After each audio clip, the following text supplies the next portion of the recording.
Hello my dear lovely students, welcome back to my channel Shubham lecturer, myself Shubham Goswami. आज का ये video उन सभी स्टूडेंट्स के लिए है जो इस बार 12th में हैं और जो फिजिक्स की तैयारी कर रहे हैं, क्योंकि ये वीडियो बहुत ही ज्यादा स्पेशल है 12th फिजिक्स का।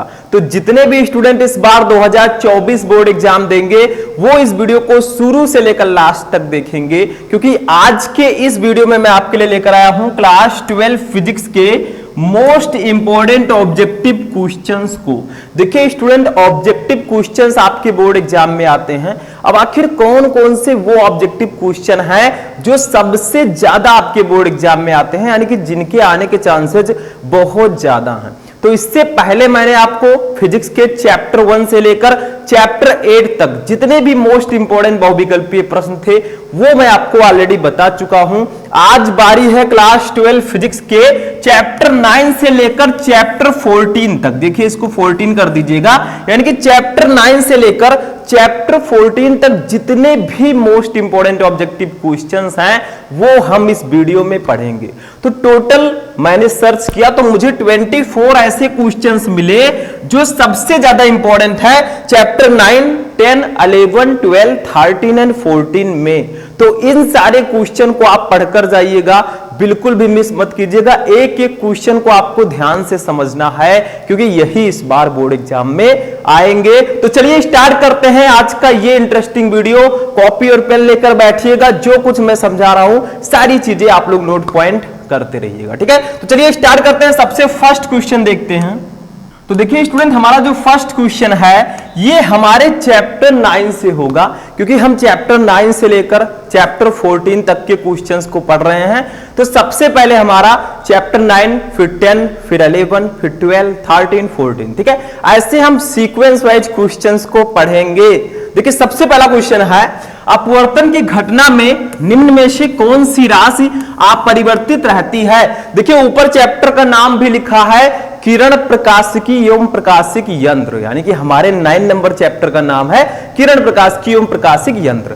इसमें हमें जैसे दर्पण, लेंस, ठीक है, सूक्ष्मदर्शी, दूरदर्शी, इन्हीं सब के बारे में पढ़ना होता है, हमारा नेत्र, ठीक। तो सबसे पहला क्वेश्चन है कि अपवर्तन की घटना में इनमें से कौन सी राशि अपरिवर्तित रहती है। मैंने आपको चैप्टर वाइज क्वेश्चंस भी बताया है, जिसने उस चैप्टर वाइज क्वेश्चन का वीडियो देखा होगा उसको इस क्वेश्चन का आंसर पता होगा, ठीक है। अब चूंकि हम चैप्टर 9 से 14 तक इंपॉर्टेंट ऑब्जेक्टिव क्वेश्चन को देख रहे हैं तो इस क्वेश्चन को लेना बहुत ही जरूरी था, ठीक है। तो देखिए फर्स्ट है प्रकाश की चाल, सेकंड है प्रकाश की तीव्रता, थर्ड है प्रकाश की तरंगदैर्घ्य, फोर्थ है प्रकाश की आवृत्ति। तो देखिए भैया चाल में तो परिवर्तन होगा, तीव्रता में भी होगा, तरंगदैर्घ्य में भी होगा, बट जो आवृत्ति है ये नहीं बदलती है। अगर आप एक माध्यम से दूसरे माध्यम में भी प्रकाश जाता है तो भी उसकी आवृत्ति, उसकी फ्रीक्वेंसी में कोई चेंजेस नहीं होता है। तो यहां पर स्पीड में चेंजेस होगा, इंटेंसिटी में भी चेंजेस होगा, वेवलेंथ में भी चेंजेस होगा, बट फ्रीक्वेंसी में कोई चेंजेस नहीं होगा। मतलब मैं इन्हीं का इंग्लिश बता रहा हूं, कंफ्यूज मत होइएगा, ठीक है। कुछ लोगों को इंग्लिश नहीं पता होगा तो वो सोच रहे होंगे लिखा कुछ दूसरा है सर, कुछ दूसरा बता रहे हैं, ऐसा नहीं है, ठीक है। नेक्स्ट क्वेश्चन देखते हैं, क्वेश्चन नंबर 2। एक एक क्वेश्चन को ध्यान से समझिएगा, क्योंकि सारे क्वेश्चन इंपॉर्टेंट हैं और ऑब्जेक्टिव क्वेश्चन के आने के चांसेस हमारे किरण प्रकाश की चैप्टर से बहुत ज्यादा हैं, ठीक है। तो दूसरा क्वेश्चन देखिए, उत्तल लेंस की फोकस दूरी अधिकतम है, किस रंग के प्रकाश के लिए उत्तल लेंस की फोकस दूरी मैक्सिमम होती है, अधिकतम, ठीक है। फर्स्ट ऑप्शन है नीले प्रकाश के लिए, सेकंड है हरे प्रकाश के लिए, थर्ड है पीले प्रकाश के लिए, फोर्थ है लाल प्रकाश के लिए। तो लाल रंग के प्रकाश के लिए उत्तल लेंस की फोकस दूरी मैक्सिमम होती है, तो सेकंड का फोर्थ ऑप्शन बिल्कुल सही होगा, ठीक है। समझ में आ रहा है, मतलब जो रेड कलर का लाइट होता है उसके लिए उत्तल लेंस की जो फोकस दूरी होती है वो मैक्सिमम होती है, वो अधिकतम होती है एज अ कंपैरिजन दिस 4, यानी कि इन चारों की तुलना में, ठीक। नेक्स्ट क्वेश्चन देखते हैं, क्वेश्चन नंबर 3। ये क्वेश्चन ध्यान दीजिएगा भैया, न्यूमेरिकल टाइप का है, हो सकता है कि आपके अतिलघु उत्तरीय प्रश्नों में भी ये क्वेश्चन देखने को मिल जाए, ठीक है। कोई जरूरी नहीं है जो क्वेश्चन ऑब्जेक्टिव में आया है वो अतिलघु उत्तरीय में नहीं आ सकता, आ सकता है, कैन बी, ठीक है, नथिंग इज इम्पॉसिबल। वायु में प्रकाश की चाल 3 × 10⁸ मीटर पर सेकेंड है, बताने की जरूरत ही नहीं है, हमें पता है कि वायु में प्रकाश की चाल कितनी होती है, 3 × 10⁸ मीटर पर सेकेंड, ठीक। 1.5 अपवर्तनांक वाले कांच में प्रकाश की चाल कितनी होगी? आपके पास ऑप्शंस दिए गए हैं, लेकिन ऑप्शन देखने से कुछ नहीं होगा, आपको समझना पड़ेगा आखिर कितना होगा। तो वायु में प्रकाश की चाल को हम लोग डिनोट करते हैं C से। C इक्वल टू कितना होता है, होता भी है और दिया भी गया है 3 × 10⁸ मीटर पर सेकेंड। ठीक, उसके बाद में हमें अपवर्तनांक दिया गया है, इसको n से डिनोट करते हैं। n कितना दिया गया ऊपर देखिए 1.5, तो 1.5 हमने लिख दिया। हमें निकालना क्या है, हमें निकालना है कांच में प्रकाश की चाल, हमें v निकालना है। तो इसका एक फॉर्मूला होता है सिंपल सा, वही आपको रख देना है। v इक्वल टू होता है C/n, C/n, इसी पर रख दीजिए, ये हमारा न्यूमेरिकल लग जाएगा। C की वैल्यू कितनी है 3 × 10⁸, n की वैल्यू कितनी है 1.5, 3 से 1.5 को 3 को 1.5 से कट करोगे 2 आएगा, ये 1.5 है, ये 3 है। हिंदी में देखा जाए तो 1.5, जब 3 को 1.5 से कट करोगे तो 2 ही तो आएगा। तो v इक्वल टू हमारा आ जाएगा, कितना आएगा जल्दी बताइए, आंसर आप लोग कैलकुलेशन हो चुका है 2 × 10⁸ मीटर पर सेकेंड। ठीक है, तो आपका सही आंसर क्या होगा, ऑप्शन नंबर सेकंड हमारा राइट होगा। इसीलिए मैंने कहा फॉर्मूला पता है, आप बहुत आसानी से न्यूमेरिकल को सॉल्व कर सकते हैं, चाहे वो छोटा हो या बड़ा हो। तो इसका ऑप्शन नंबर सेकंड एब्सोल्युटली ये राइट है, और मैंने प्रूफ करके भी दिखा दिया। तो ये फॉर्मूला आप लोग याद रखिएगा, बहुत ही यूजफुल है। ठीक है, थर्ड क्वेश्चन भी समझ में आ गया। अब समझ में आ गया तो बहुत अच्छी बात है, इससे इजी तरीके से आपको कोई नहीं बताएगा। क्वेश्चन पढ़ेगा, ऑप्शन पढ़ेगा, सही आंसर को टिक करेगा, जाओ भैया। ठीक है, समझ में आए या ना आए, लेकिन मैं आपको ऐसे समझाता हूं ताकि आपको समझ में आए। बताने को तो मैं भी बता सकता हूं। ठीक, नेक्स्ट क्वेश्चन, क्वेश्चन नंबर 4 देखिए।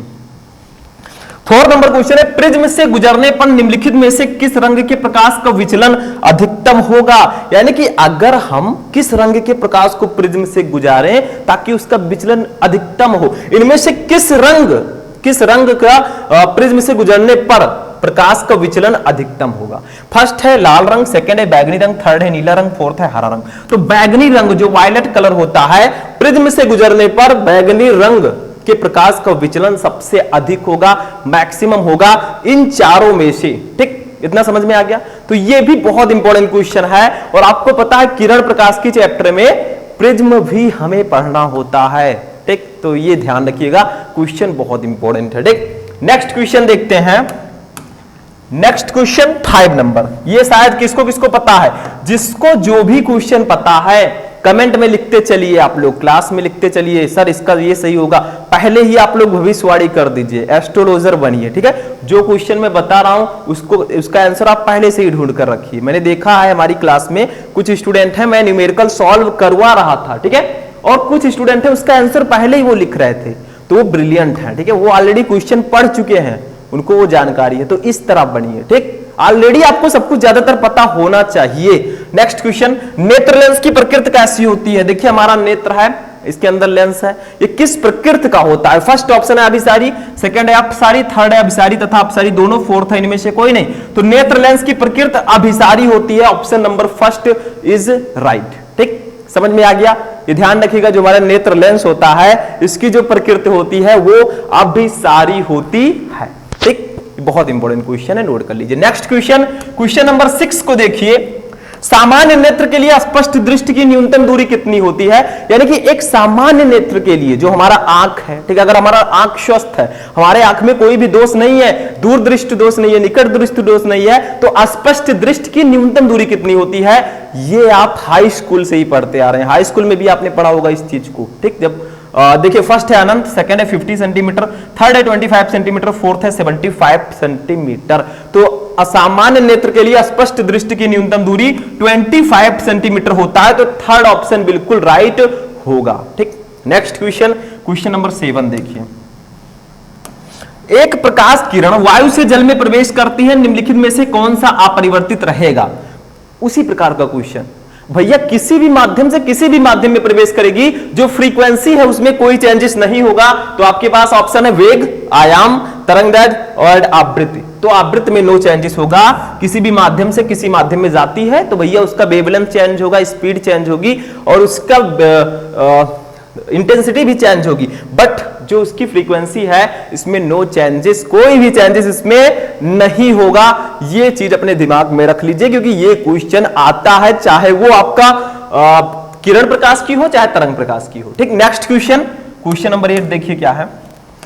जब एक वर्णी प्रकाश, अब आते हैं अपने चैप्टर 10 पर। 9 के चैप्टर मैंने आपको बता दिए, 9 में 7 क्वेश्चन बहुत इंपॉर्टेंट है, ऐसा नहीं कि यही 7 इंपॉर्टेंट है, और भी क्वेश्चंस हैं, उनको भी पढ़ते रहिए, ठीक है। लेकिन ये 7 जो मैंने बताए that's the most important, previous year papers में आ चुके हैं, तो इस बार भी आने के चांसेस बहुत ज्यादा हैं, ठीक है। आते हैं 10 नंबर चैप्टर पर। चैप्टर का नाम है तरंग प्रकाश की, ठीक है, वेव ऑप्टिक्स। अब इसमें हमें तरंग के बारे में पढ़ना होता है, तरंगों के द्वितीय तरंगिकाओं का सिद्धांत, ऐसे बहुत सारे टॉपिक्स हैं, ठीक है। तो ये चैप्टर भी बहुत ज्यादा इंपॉर्टेंट है। देखिए ये उसी प्रकार का क्वेश्चन ये भी है, इसमें आप लोग देख कर ही आंसर बता लेंगे। ये आपका तरंग प्रकाश की में आया है, अभी हम किरण प्रकाश की पढ़ रहे थे, ठीक है। देखिए क्या है, जब एक वर्णी प्रकाश निर्वात से किसी पारदर्शी माध्यम में प्रवेश करता है तो प्रकाश का कौन सा अभिलक्षण अपरिवर्तित रहता है? फर्स्ट तीव्रता, सेकंड चाल, थर्ड आवृत्ति, फोर्थ है तरंग दैर्घ्य। तो आवृत्ति हो गया इसका राइट आंसर, ठीक है। 2 बार ये क्वेश्चन आ चुका है, तो ये आवृत्ति ही सही होगा, इसमें कोई चेंजेस नहीं होगा। तो ये सबसे ज्यादा इंपॉर्टेंट है, इसको आप लोग नोट कर लीजिए, ठीक है। तो ये आपके तरंग प्रकाश की में आ गया। चलिए नेक्स्ट क्वेश्चन देखते हैं, 9 नंबर।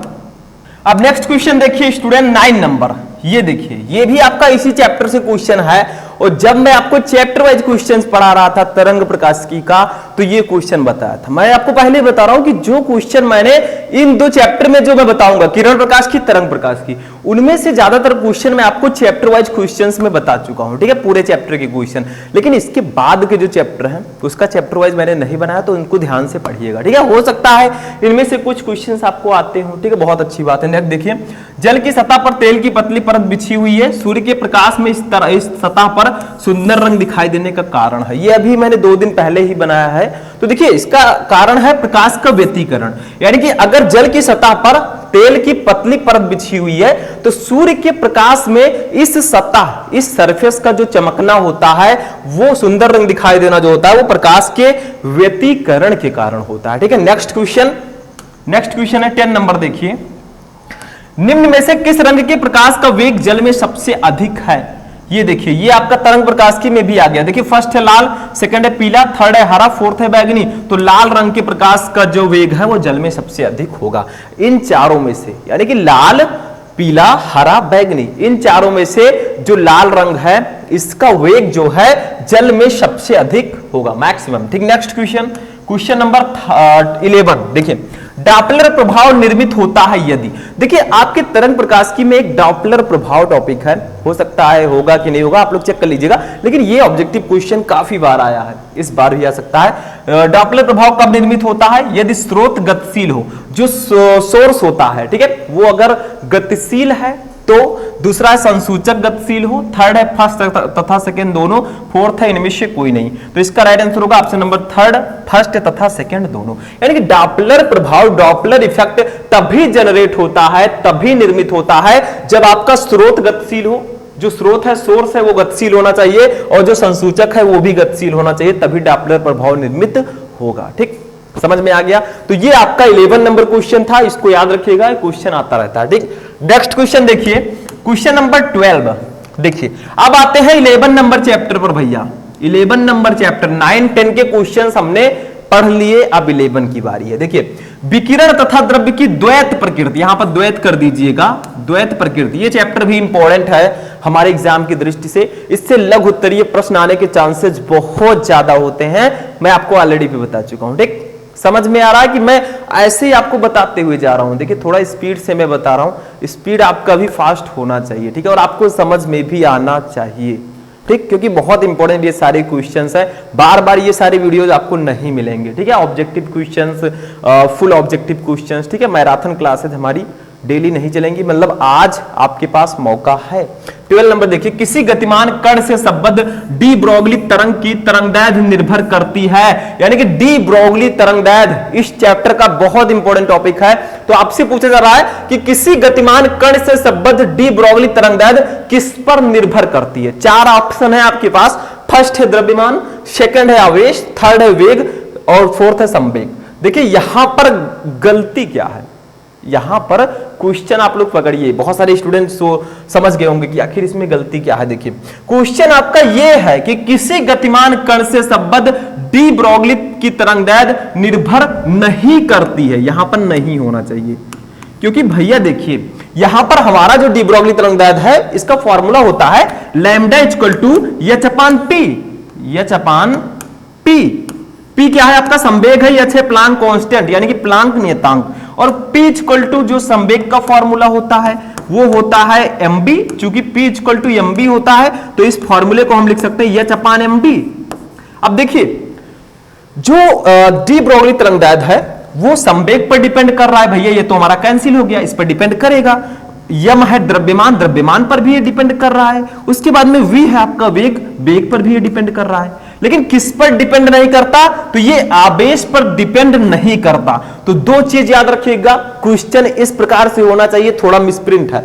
किसी गतिमान कण से संबद्ध डी ब्रोगली तरंग की तरंगदैर्घ्य निर्भर नहीं करती है। किस पर निर्भर नहीं करती, वो आवेश पर निर्भर नहीं करती, वो संवेग पर निर्भर करती है पी पर, वो द्रव्यमान पर भी निर्भर करती है, वो वी पर वेग पर भी निर्भर करती है, बट जो आवेश है इस पर ये निर्भर नहीं करती। तो यहां पर नहीं कर दीजिएगा, क्वेश्चन ध्यान दीजिएगा, ठीक है।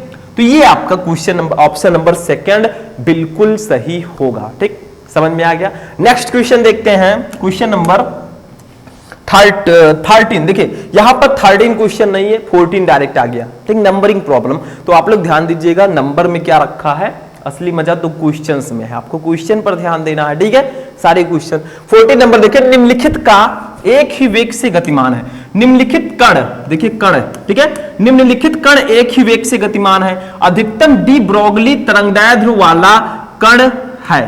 यानी कि ये चारों कण जो है एक ही वेग से गतिमान है, चारों भैया एक ही वेग से घूम रहे हैं, मतलब एक ही वेग से गति कर रहे हैं। अब सब इन चारों में से सबसे ज्यादा डी ब्रोगली तरंगदैर्घ्य किसका होगा, मतलब एक ही वेग से चारों गतिमान है, बट सबसे ज्यादा डी ब्रोगली तरंगदैर्घ्य किसका होगा।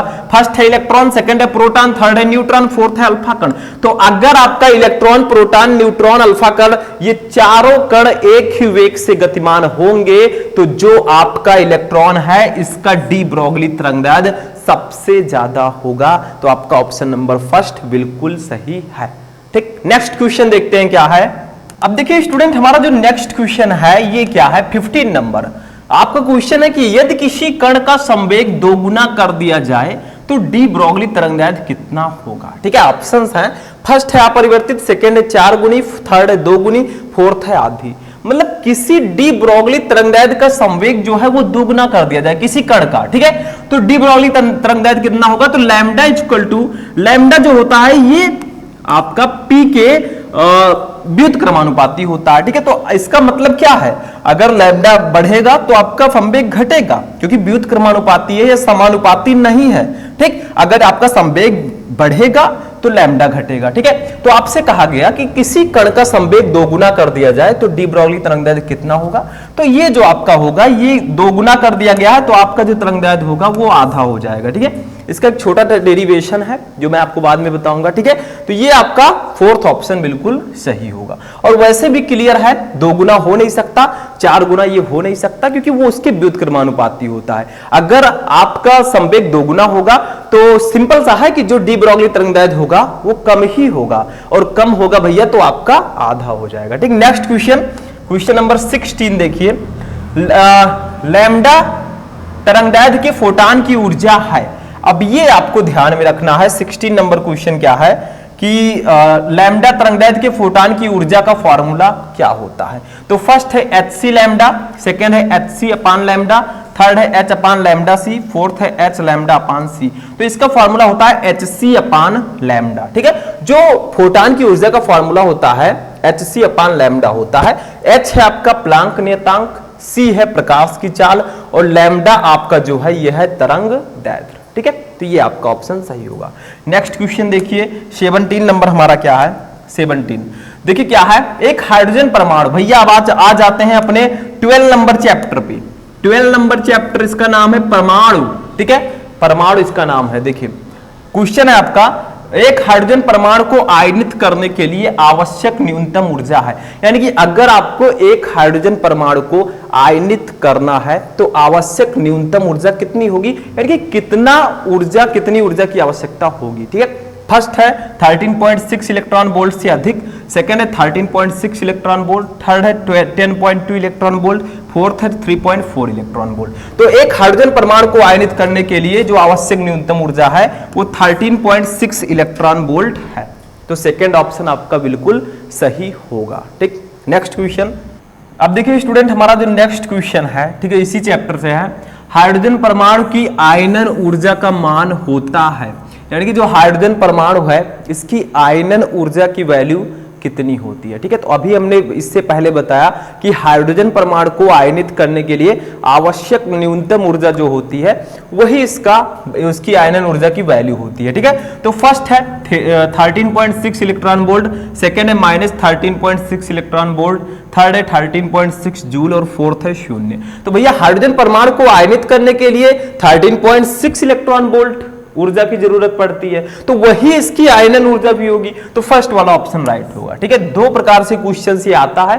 पहला टाइप जो है कि हाइड्रोजन परमाणु की आयनन ऊर्जा कितनी होती है, तो 13.6 इलेक्ट्रॉन वोल्ट, और दूसरा टाइप है कि हाइड्रोजन परमाणु को आयनित करने के लिए कितनी ऊर्जा की आवश्यकता होती है, तो यही होगा। ठीक है, नेक्स्ट क्वेश्चन देखिए, क्वेश्चन नंबर 19। अब ये हमारा जो क्वेश्चन है ये 13 नंबर चैप्टर से है। ठीक है, नाभिक जो आपका चैप्टर है इससे क्वेश्चन है। देखिए, एक एएमयू के तुल्य ऊर्जा है, यानी कि 1 एएमयू, एक एटॉमिक मास यूनिट जो होता है ये किसके बराबर होता है। तो आपके पास ऑप्शन है, फर्स्ट है वो 190 MeV, सेकंड है 139 MeV, थर्ड है 913 MeV, फोर्थ है 931 MeV। तो ये 931 MeV के बराबर होता है। तो आपका जो ऑप्शन नंबर 4 था यही करेक्ट होगा। ठीक, समझ में आ गया। नेक्स्ट क्वेश्चन देखते हैं। नेक्स्ट क्वेश्चन इसी चैप्टर से, दो परमाणुओं के परमाणु क्रमांक समान परंतु परमाणु भार भिन्न हैं वे होंगे। तो जिसका परमाणु क्रमांक समान होगा और परमाणु द्रव्यमान भिन्न होगा उनको हम क्या बोलेंगे। फर्स्ट है समस्थानिक, सेकंड है समभारिक, थर्ड है समन्यूट्रॉनिक, फोर्थ है इनमें से कोई नहीं। तो वो समस्थानिक होंगे, मतलब अगर परमाणु क्रमांक समान है और परमाणु भार अलग अलग है तो वो समस्थानिक होंगे। अगर परमाणु क्रमांक अलग अलग है और परमाणु भार सेम है, समान है, तो वो समभारिक होंगे, क्योंकि परमाणु भार समान होगा, नाम से स्पष्ट है, भार तो समभारिक। ठीक, अगर परमाणु क्रमांक समान होगा तो वो समस्थानिक होंगे। ठीक, नेक्स्ट क्वेश्चन 21 देखिए। अब आते हैं 21 क्वेश्चन। सूर्य की विकिरण ऊर्जा का स्रोत है, यानी कि जो सूर्य की विकिरण ऊर्जा होती है उसका स्रोत क्या है। स्रोत का मतलब जिससे वो प्राप्त होता है, उसका सोर्स क्या है। ठीक है, जिसके द्वारा सूर्य की विकिरण ऊर्जा निकलती है। फर्स्ट है नाभिकीय विखंडन, सेकंड है प्रकाश वैद्युत प्रभाव, थर्ड है साइक्लोट्रॉन, फोर्थ है नाभिकीय संलयन। तो इसका जो स्रोत है वो है नाभिकीय संलयन। ठीक है, सूर्य की विकिरण ऊर्जा का स्रोत जो है ये नाभिकीय संलयन है, मतलब नाभिकीय संलयन होने से सूर्य की विकिरण ऊर्जा प्राप्त होती है। Next question 22 number. अब आते हैं अपने लास्ट चैप्टर 14 नंबर चैप्टर पर, जिसका नाम है अर्धचालक इलेक्ट्रॉनिकी, पदार्थ युक्तियां तथा सरल परिपथ। हमारे एग्जाम की दृष्टि से ये चैप्टर भी बहुत ज्यादा इंपॉर्टेंट है, तो इनके क्वेश्चंस को भी आप मिस मत कीजिएगा। देखिए, अर्धचालकों में वैद्युत चालन होता है, किसके द्वारा होता है। जो अर्धचालक होते हैं इनमें वैद्युत चालन किसके द्वारा होता है, तो सेमीकंडक्टर। फर्स्ट है कोटरों से, सेकंड है कोटरों तथा इलेक्ट्रॉनों से, थर्ड है इलेक्ट्रॉनों से, फोर्थ है ना कोटरों से ना इलेक्ट्रॉनों से। तो भैया जो अर्धचालक है इसमें वैद्युत चालन कोटरों से भी होता है और इलेक्ट्रॉनों से भी होता है, दोनों से होता है। ठीक है, आप पढ़ेंगे जब इस चैप्टर को तो आपको कोटर भी मिलेंगे और इलेक्ट्रॉन भी मिलेंगे। तो अर्धचालक की बात की जा रही है और पूरे चैप्टर का नाम ही अर्धचालक है, तो इसमें जो विद्युत चालन होगा वो दोनों से होगा। तो सेकंड ऑप्शन राइट होगा, कोटरों तथा इलेक्ट्रॉन दोनों से। ठीक, समझ में आया अर्धचालक में। नेक्स्ट क्वेश्चन 23 नंबर देखिए। 0 केल्विन ताप पर शुद्ध अर्धचालक है। देखिए ये जो लिखा है 0 केल्विन लिखा है। ठीक है, ओके मत समझिएगा, ओके की तरह लिखा गया है। ठीक है, कंफ्यूजन तो बनता है। नेक्स्ट देखिए, फर्स्ट ऑप्शन है चालक, सेकंड है प्रतिरोधक, थर्ड है शक्ति स्रोत, फोर्थ है विद्युत रोधी। तो 0 केल्विन ताप पर जो शुद्ध अर्धचालक होगा, प्योर सेमीकंडक्टर, वो एक विद्युत रोधी की भांति व्यवहार करेगा। यानी कि अगर अर्धचालक का टेम्परेचर 0 केल्विन है तो वो एक विद्युत रोधी की भांति व्यवहार करेगा। नेक्स्ट क्वेश्चन, ये शायद हमारा लास्ट क्वेश्चन है। देखिए, पीएन संध डायोड के अवक्षय परत में होते हैं, यानी कि जो पीएन संधि डायोड होता है इसके अवक्षय परत में क्या होते हैं। फर्स्ट है केवल कोटर, सेकंड है केवल इलेक्ट्रॉन, थर्ड है इलेक्ट्रॉन तथा कोटर दोनों, फोर्थ है ना इलेक्ट्रॉन तथा ना कोटर। तो इसका राइट आंसर होगा ऑप्शन नंबर फोर्थ, ना इलेक्ट्रॉन तथा ना कोटर। देखिए पीएन संधि डायोड का जो अवक्षय परत होता है, ठीक है, पी टाइप अर्धचालक और एन टाइप अर्धचालक ऐसे रहेंगे, ठीक है। बीच में जो अवक्षय परत होगा इसमें ना तो इलेक्ट्रॉन रहेंगे ना ही कोटर रहेंगे, तो फोर्थ ऑप्शन आपका राइट होगा, ठीक है। तो ये हमारा लास्ट चैप्टर था और लास्ट चैप्टर का ये लास्ट क्वेश्चन था, ठीक है। तो आज के इस क्लास में मैंने आपको चैप्टर 1 से फिजिक्स के चैप्टर 9 से, ठीक है, चैप्टर 9 से चैप्टर 14 तक जितने भी मोस्ट इंपोर्टेंट क्वेश्चन थे वो सारे क्वेश्चन मैंने आपको बताए।